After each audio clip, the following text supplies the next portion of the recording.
The Seweweeks Poort is probably the most beautiful 18-kilometer stretch of gravel road anywhere in South Africa. With easy gradients, multiple river crossings, mind-boggling geology, camping and self-catering accommodation, all packed into an almost perfect microclimate, this road is an absolute joy to drive as it twists and turns through every angle of the compass as it follows the contorted bends of the river and falls entirely under the control of Cape Nature Conservation and more specifically the Swartberg Nature Reserve. The Poort contains 72 bends, corners and curves and 24 river crossings, of which only 2 are via proper bridges. It's also a certified UNESCO World Heritage Site. We filmed this pass from north to south. To approach from this direction, take the R323 from Langsberg on the N1 for 68 kilometers via the Rooinek, Witnecker and Kouweveld passes to arrive at the northern start of the pass. Here there's a fork. The left-hand option is a dead end and leads to the Gamkaskloof Dam via the Bosleeskloof Pass. Take the right-hand option into the Seweweeks Poort itself. If you have about 2 hours to spare, you can take the road to the Gamkaskloof Dam via the old Bosleeskloof Pass, which was constructed around the same time as the Seweweeks Poort by the same construction team headed up by Adam de Smet. The Gamkapoort Dam was built by the Department of Water Affairs in 1960 for farmers in the Gamka River Valley near Calitzdorp. Once the dam was completed, it effectively cut off road access via the R407 to Prince Albert, and a different routing had to be found. The Swartberg Mountains tower over the road, and for the first-time visitor it seems impossible that a road exists through this massive jumble of contorted rock formations.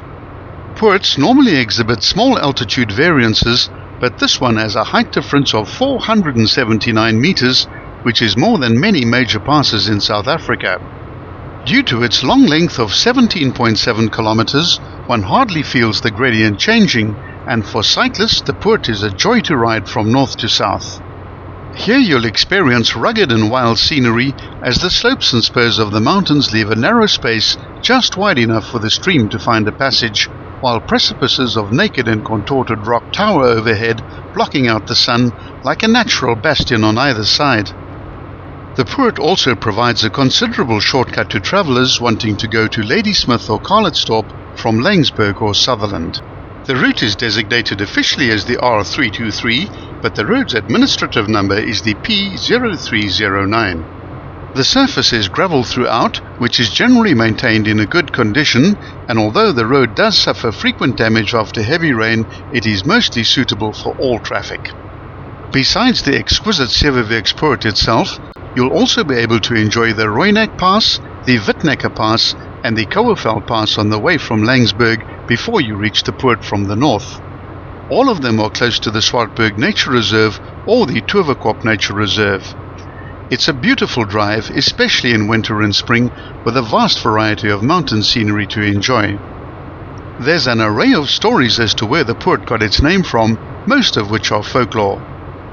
The most likely version is that it's named after the 7-weeks fern, which in Latin is known as the Polystichum andiantiforum, which in Afrikaans is called the Seweweeksvarung, which grows all over the Poort in moist places and crevices.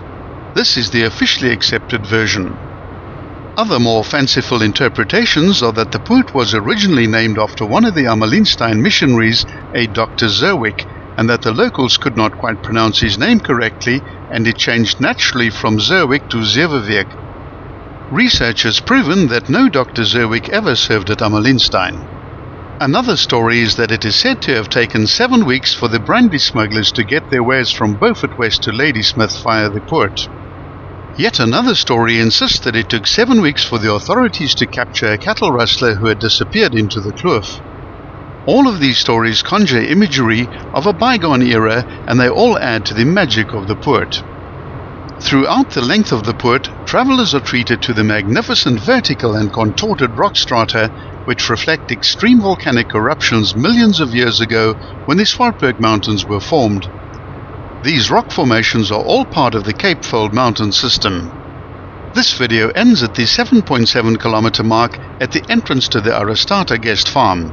Be sure to watch part 2, which deals with the southern half of the Poort.